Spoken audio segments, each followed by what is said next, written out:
Courage is calling us. The current times, the current era, our duty, responsibility, wisdom, and bravery are all calling upon us. We can no longer ignore its call. We will welcome any thorny path lying ahead and will keep walking ahead to build our character favorably and to work towards creating the new world. We don't care about what others may do or how they may react. The guiding light of our own soul is good enough for us to keep going ahead. If other people are directionless and wish to remain so, then so be it. We will keep walking ahead on our own, relying on the guiding light of our wisdom. Why should we care about who is opposing us or supporting us? Our soul and inner courage have been supporting us all along. We will keep going ahead on our own for the sake of truth, dharma, and justice, and will do only that which is right for any vigilant individuals like us. Pandit Shriram Sharma Acharya. Book title: Yug ki pukar ansuni na kare. Do not ignore the call or demand of current times. Book introduction. What is the call of the time the book is referring to? These days, humanity has lost its way and has been declining or going towards the downfall. The natural resources of world have been pushed to the brink of collapse.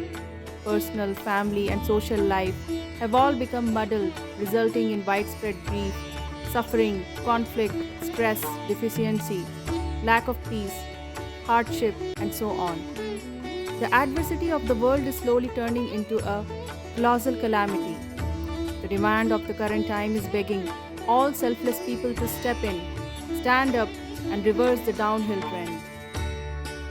What are the problems and how were they created?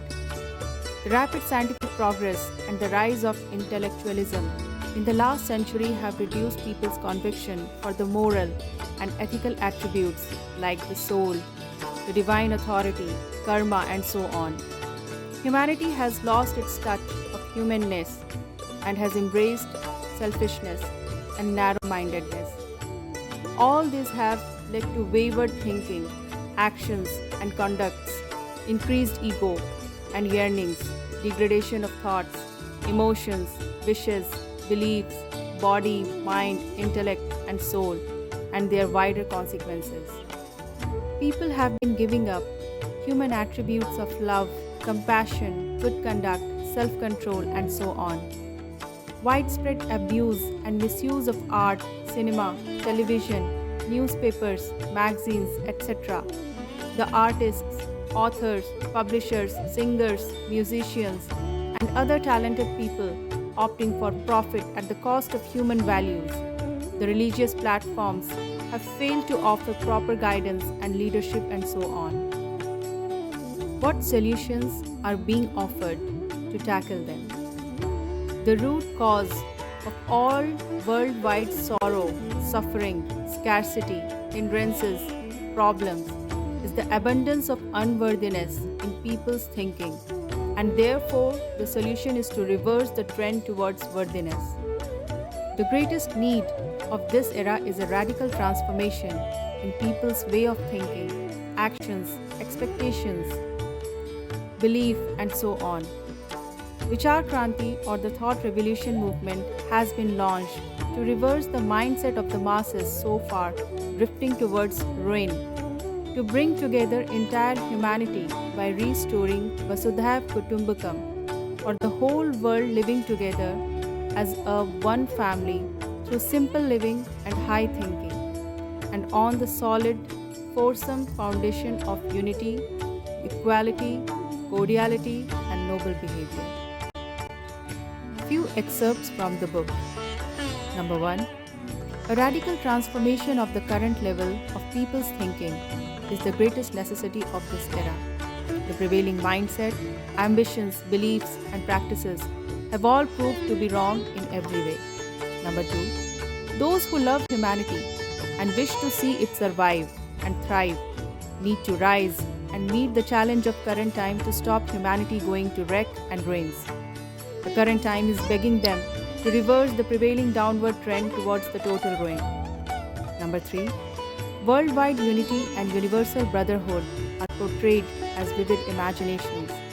The ideal of Vasudhaiv Kutumbakam, or thinking the whole world as a family, is regarded only as a sweet dream. It is about time that we realize these dreams and imaginations. Number 4. God has given us talents and brain for independent thinking. We should make use of them to think whether we should live mediocre lives like everyone else, or would rather integrate the profound wisdom of worthy goals, purpose, ideals, love, charity into our life activities. The era of adverse conditions in which we are born has some special requirements and responsibilities which only awakened and vigilant people can fulfill. Number 5. We have to change the era, and therefore we must courageously change our outlook and activities. There is no other way. Number 6. The only peculiarity of great men and women is that they make use of their good judgment to carefully weigh the merits and the demerits in the prevailing situations and keep vigorously improving all that were worthy and boldly rectifying anything that were unworthy. Number 7. The current situation demands radical change in the ways of thinking and actions. It would be the biggest success and the greatest revolution to be able to transform mediocre life into excellent life. Anyone who succeeds in doing so has accomplished everything, and anyone who couldn't has missed out on it. Number 8. The inner courage is the original source of greatness. It makes a person capable of taking radical steps to transform his prevailing mindset and ways of action. Idealistic people don't care about what others may say, advise, or want, and will embrace only those things which are appropriate and worthy, even if they may have to face others' criticism, disregard, ridicule, insult, or opposition. Number 9. The current time is throwing a challenge to all compassionate people to do something to change the downhill trend. Only those will be able to meet the challenge who are thoughtful and also have necessary courage. Number 10. We do talk a lot about ideals. The current time demands that we also come forward to initiate them. Number 11. Decline or downfall can be changed into progress with the help of wisdom.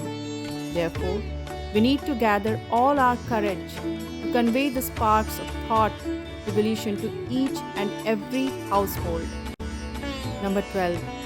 Being strong-minded is a human being's biggest virtue.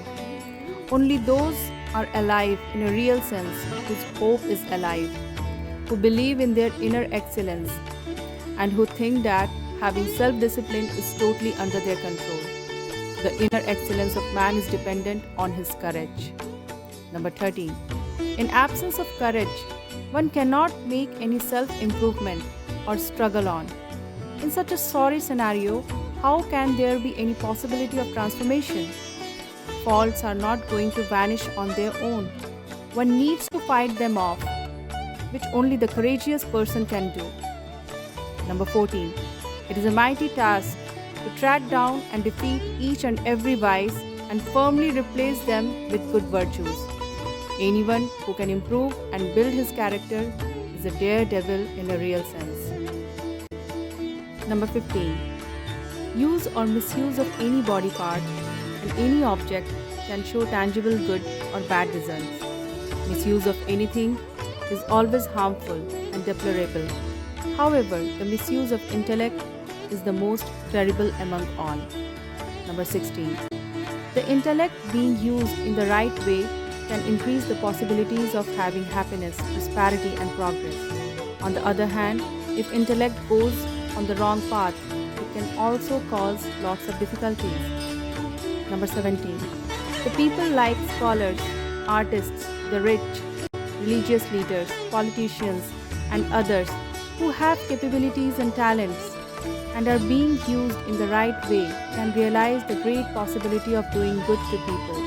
However, their waywardness or stupidity can conversely create situations of public harm or destruction. Number 18. There is a prayer in Rig Veda which says, O God, safeguard us from the sins and the wrongdoings of divinities or good people.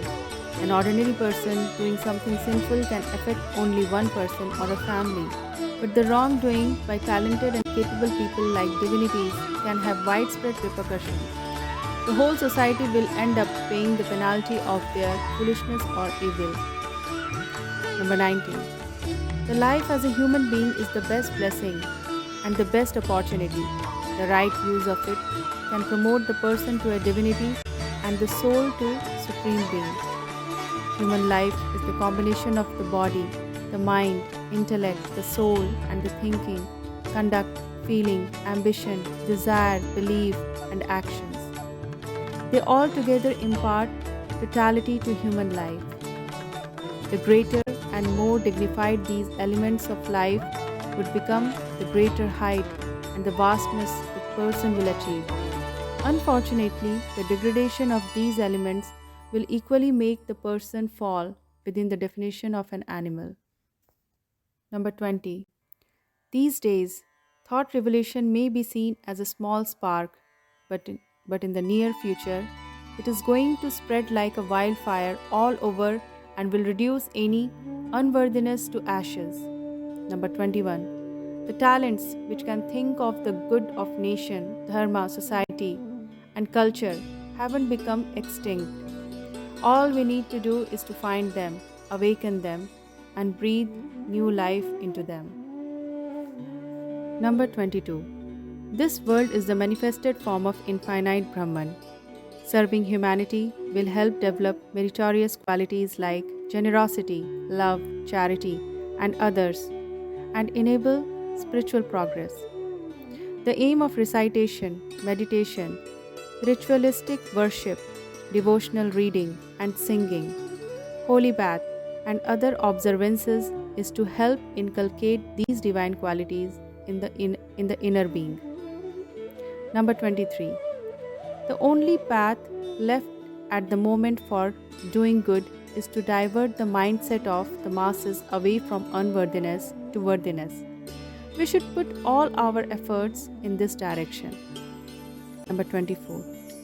We should collectively work towards moving ahead with this great campaign of propagating righteous knowledge. Each and every thoughtful person should be convicted that this is the biggest necessity of the current time. The bright future of the entire humanity is essentially dependent on realizing this possibility. Our charitable activities should be directed at only one point of Gyan Yajna, or propagating righteous knowledge and thought revolution. Our enthusiasm and effort should all be directed to fulfilling this very aim. Number 25. The Paramatma, or the Supreme Soul, is nothing but the soul pervading entire humanity. Recitation, spiritual austerity, meditation, and other observances purify the inner being so much so that the person would start seeing his personal happiness connected to the happiness of all and his personal grief to the grief of all. Number 26. Inner desires are the essence of life. They make the body, mind, actions, and surroundings to automatically start and keep flowing along with them. It is such an intense flow that would overcome any obstacles and adversities to make its way and get to the heights which initially seemed very difficult. Yuga Nirman movement aims to positively influence this very trigger of inner desires. Its process starts from here. Few topics covered in book are: today's problem, bringing back the universal brotherhood Vasudhaiv Kutumbakam, on the foursome foundation of worldwide unity, equality, purity, and cordiality. Wisdom, importance of comprehensive courage and its development method. Modern intellectualism and its curse. Misuse of sense organs, money, intellect, and their adverse results. Special responsibilities of influential talents like scholars, artists, rich people, religious leaders, politicians, etc. Degradation of thoughts, emotions, desires, beliefs, body, mind, intellect, and soul and their consequences. Proper use of talents. Open invitation to talents to invigorate and impart leadership for change. Talents and resources should take right direction.